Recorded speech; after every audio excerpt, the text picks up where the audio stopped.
সবাইকে স্বাগতম। আজকে আমরা যে চ্যাপ্টারটা পড়বো তার নাম হচ্ছে পদার্থের গঠন। কেমিস্ট্রি দ্বিতীয় থার্ড চ্যাপ্টার, পদার্থের গঠন। তো চ্যাপ্টার শুরু করার আগে আমি আমার পরিচয়টা দিয়ে নিতে যাচ্ছি। আমার নাম হচ্ছে আবির, পড়ালেখা করছি হচ্ছে ইন্ডাস্ট্রিয়াল ইঞ্জিনিয়ারিং অ্যান্ড ম্যানেজমেন্ট, সংক্ষেপে আইএম ডিপার্টমেন্টে, কুয়েট।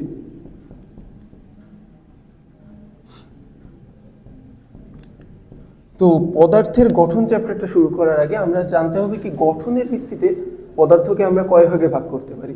তো গঠনের ভিত্তিতে আমরা পদার্থকে আসলে দুই ভাগে ভাগ করতে পারি। একটা হচ্ছে মৌলিক পদার্থ,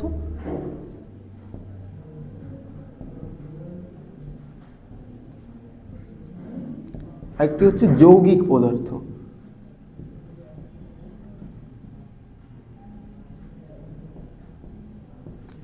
তো মৌলিক পদার্থ আর যৌগিক পদার্থ এটা কি? এটা হচ্ছে গঠনের ভিত্তিতে পদার্থের প্রকারভেদ। গঠনের ভিত্তিতে পদার্থের প্রকারভেদ। মৌলিক পদার্থ আমরা কোনটাকে বলবো? যেসব পদার্থকে রাসায়নিকভাবে বিশ্লেষণ করলে ওই পদার্থের পরমাণু ছাড়া অন্য কোনো পরমাণু পাওয়া যাবে না, সেগুলো হচ্ছে মৌলিক পদার্থ। রাসায়নিকভাবে বিশ্লেষণ করলে ওই পদার্থের পরমাণু ছাড়া অন্য কোনো পরমাণু পাওয়া যায় না, অন্য কোনো পরমাণু পাওয়া যাবে না। আর যৌগিক পদার্থ আমরা কোনটাকে বলবো? যেসব পদার্থকে রাসায়নিকভাবে বিশ্লেষণ করলে একের অধিক পরমাণু পাবো। রাসায়নিকভাবে বিশ্লেষণ করলে একের অধিক পরমাণু পাবো। রাসায়নিকভাবে বিশ্লেষণ করলে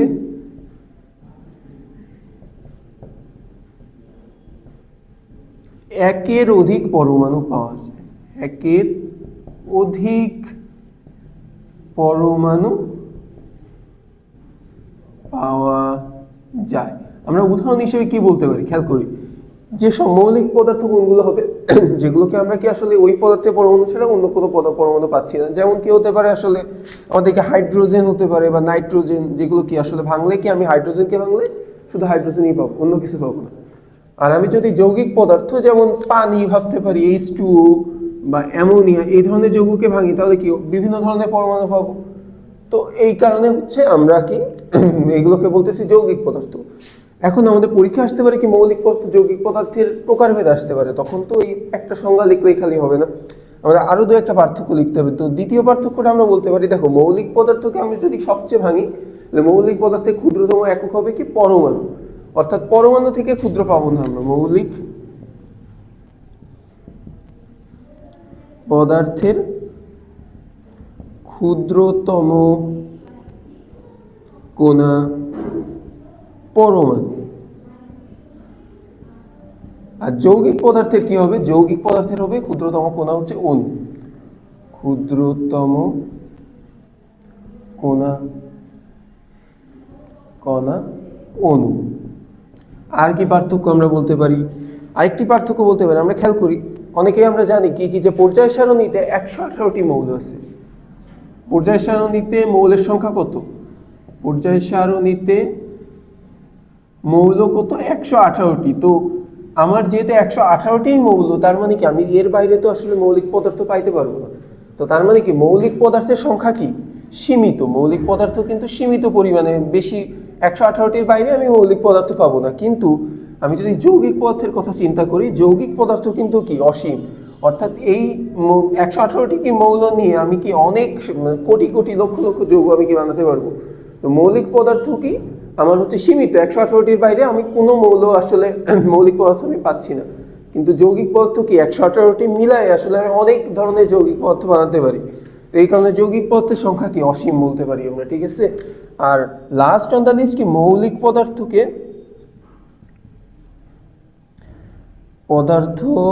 ভাঙতে থাকলে এর কি বৈশিষ্ট্যের বিলুপ্তি ঘটবে, তাই না? বৈশিষ্ট্যের অর্থাৎ আমরা পরমাণুতে আসলে কি, পরমাণু থেকে হাংলে ইলেকট্রন প্রোটনে গেলে কি হবে, বৈশিষ্ট্যের বিলুপ্তি ঘটবে।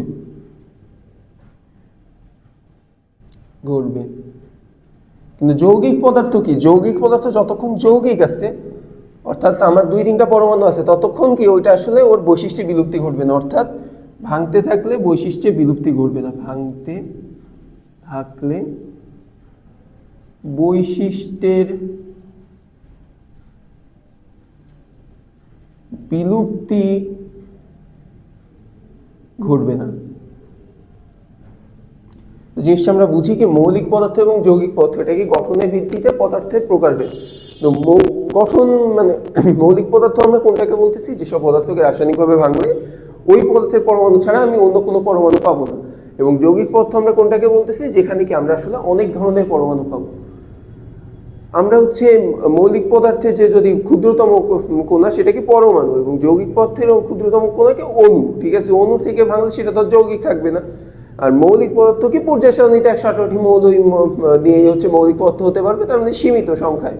কিন্তু যৌগিক পদার্থের সংখ্যা আসলে সীমিত না, এটা কি আসলে অসীম। এবং মৌলিক পদার্থকে ভাঙতে থাকলে কি এর বৈশিষ্ট্যের বিলুপ্তি ঘটে, এবং যৌগিক পদার্থকে ভাঙতে থাকলে কি বৈশিষ্ট্যের বিলুপ্তি ঘটবে না। তো আমাদের এই হচ্ছে কি মৌলিক এবং যৌগিক পদার্থের প্রকারভেদ। আমাদের যেটা জানতে হবে আসলে সেটা হচ্ছে কি, মৌলের প্রতীক কি জানতে হবে, প্রতীক। অর্থাৎ আমরা যে মৌল বলতেছি হাইড্রোজেন, নাইট্রোজেন, অনেকে হয়তো তোমরা জানো, কিন্তু তারপরেও আমাদের যারা জানো না তাদের জন্য একটু জানা দরকার কি প্রতীক আসলে কি। তো প্রতীক কি, প্রতীক হচ্ছে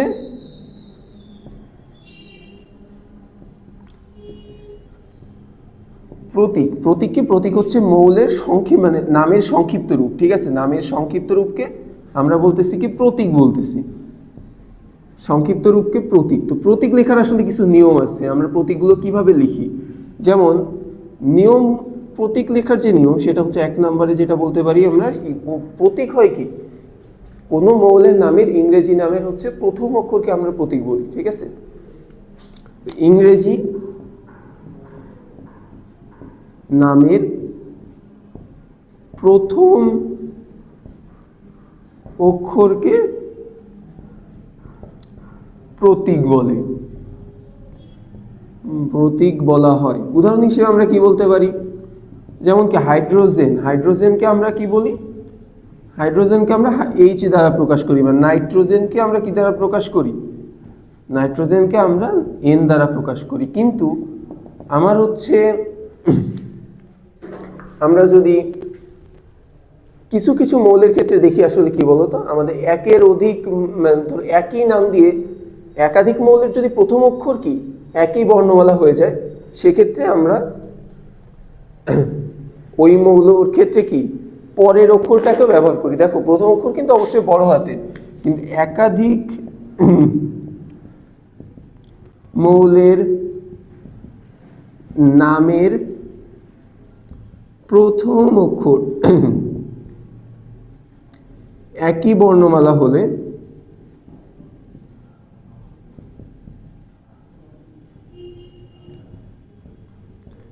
একাধিক মৌলের নামের প্রথম অক্ষর একই বর্ণমালা হলে আমরা কি করি, সেক্ষেত্রে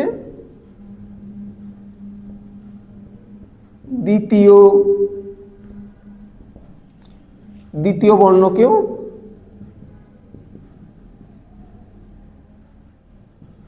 নিতে হবে। উদাহরণ হিসেবে আমরা কি বলতে পারি, খেয়াল করো তো, দেখো আমরা কার্বনকে আমরা কি দ্বারা প্রকাশ করি বলো তো, কার্বনকে আমরা সি দ্বারা প্রকাশ করি, ঠিক আছে, কার্বনকে আমরা কি দ্বারা প্রকাশ করি, সি দ্বারা। কিন্তু আমরা যদি ক্লোরিনকে প্রকাশ করতে চাই, তো ক্লোরিনের ক্ষেত্রে কি আমরা দেখো সি একবার তো ইউজ হয়ে গেছে, সি দ্বারা কার্বনকে বুঝাই ফেলছি। ক্লোরিনকে আমি যদি প্রকাশ করতে চাই তাহলে আমার কি করা লাগবে, অবশ্যই কি সি এর পরে দ্বিতীয় অক্ষরটিও নেওয়া লাগবে, ক্লোরিন নিতে হবে, ঠিক আছে। এবং এই ক্ষেত্রে আমরা খেয়াল রাখবো সেটা হচ্ছে কি দ্বিতীয় অক্ষর যেটা নিব এটাকে অবশ্যই আমাদের ছোট হাতে নিতে হবে, প্রথম অক্ষরটি বড় হাতের এবং দ্বিতীয় অক্ষরটি কি ছোট হাতে নিতে হবে। আর এছাড়া আমাদের কি পর্যায় প্রতীকের ক্ষেত্রে কিছু ব্যতিক্রম আছে। ব্যতিক্রম বলতে কি, কিছু মৌলের প্রতীক আসলে তার ল্যাটিন নাম অনুসারে নেওয়া হয়, ঠিক আছে। কিছু মৌলের প্রতীক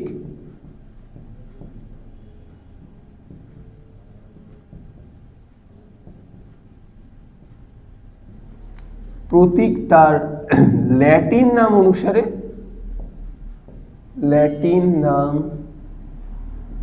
অনুসারে করা হয়।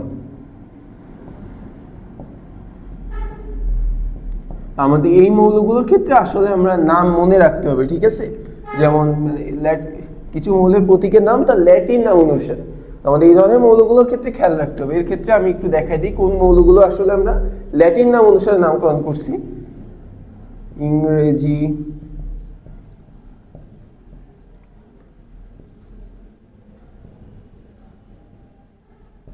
নাম, ল্যাটিন নাম আর কি সংকেত।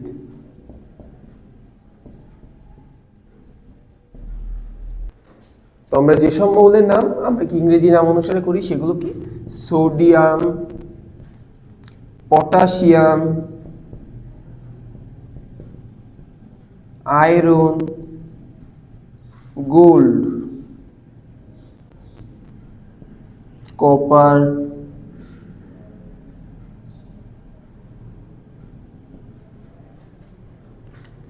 আর কি কি করতে পারি আমরা?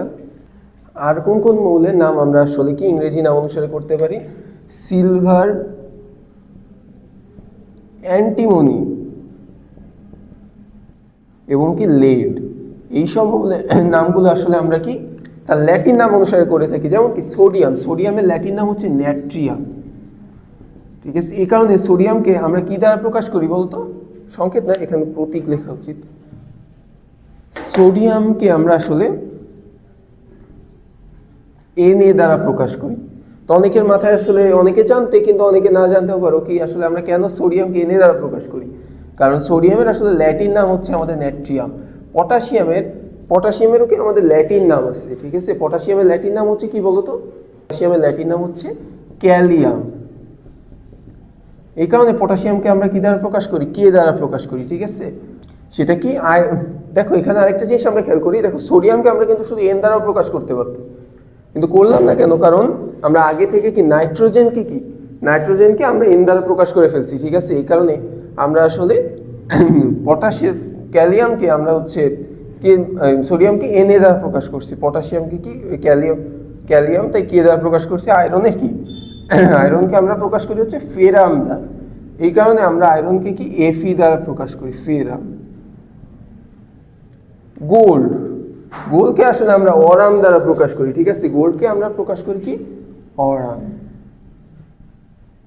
এই কারণে এটাকে আমরা কি Au দ্বারা প্রকাশ করি। কপারকে আসলে আমরা কি দ্বারা প্রকাশ করি? কপারকে আমরা কিউপ্রাম দ্বারা প্রকাশ করি, ঠিক আছে? কপারকে কিউপ্রাম দ্বারা প্রকাশ করি, এই কারণে এটাকে আমরা Cu দ্বারা প্রকাশ করতেছি, ঠিক আছে? সিলভারকে আমরা কি দ্বারা প্রকাশ করি দেখো তো? সিলভারকে আমরা আর্জেন্টিনিয়াম দ্বারা প্রকাশ করি, ঠিক আছে? সিলভারকে আমরা কি দ্বারা প্রকাশ করি? আর্জেন্টিনিয়াম দ্বারা প্রকাশ করি, এই কারণে এটাকে আমরা কি লিখছি? Ag দ্বারা লিখতেছি, ঠিক আছে? অ্যান্টিমনিকে আমরা আসলে কি দ্বারা প্রকাশ করি? হাইড্রেনিয়াম দ্বারা প্রকাশ করি, ঠিক আছে? হাইড্রেনিয়াম,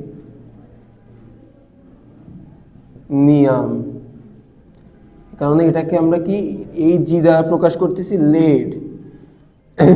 লেডকে আমরা কি দ্বারা প্রকাশ করি? প্লাম্বাম দ্বারা প্রকাশ করি, প্লাম্বাম। এই কারণে আমরা লেডের যে প্রতীক সেটা লিখতেছি কি পিবি মানে হচ্ছে কি লেড। তো দেখো আমরা এইভাবে আসলে কি মৌলের প্রতীক লিখতে পারি। কিভাবে? প্রতীক হচ্ছে কি নামের সংক্ষিপ্ত রূপ, মৌলের নামের সংক্ষিপ্ত রূপকে আমরা প্রতীক বলি, অর্থাৎ একটু আগেও আমরা ব্যবহার করছি।